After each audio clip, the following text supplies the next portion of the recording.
ఈ డిస్ప్లేలో కనిపించేటువంటి షెడ్ వచ్చేసి ఖమ్మం నియర్ ప్లేస్లో ఉన్నటువంటి 42,000 SFT ఉన్నటువంటి 2 షెడ్లు. మనకు కనిపించేటువంటి ఈ షెడ్లో 21,100 చిక్స్ అనేది ప్లేస్మెంట్ అయినవి.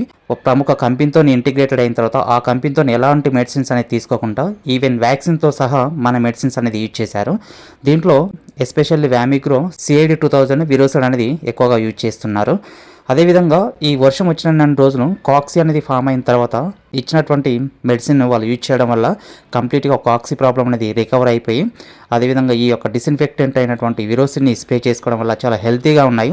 హెడ్ స్వెల్లింగ్ కూడా అటాక్ అయిపోయిన తర్వాత కంప్లీట్గా రికవర్ అయిపోయి ఇప్పుడు బాడీ వెయిట్ కూడా చాలా బాగా గెయిన్ అవుతుంది. ఈ రోజుకి వచ్చేసి 28 డేస్, 27 డేస్ వరకు వచ్చేటువంటి మోర్టాలిటీ 491 అంటే పర్సెంటేజ్ వచ్చేసి 2.32% అనేది ఉంది. ఈ 21,100లో టోటల్గా 491 మోర్టాలిటీ రాగా ఈసీ షెడ్లో చేసేటువంటి మేనేజ్మెంట్ ఏంటి, ప్రతిరోజు ఎలాంటి మెడిసిన్స్ అనేది యూజ్ చేస్తున్నారు, వీళ్ళ మేనేజ్మెంట్ అనేది ఏ విధంగా ఉందనేది పూర్తి వివరాలతోనే త్వరలో మీ ముందుకు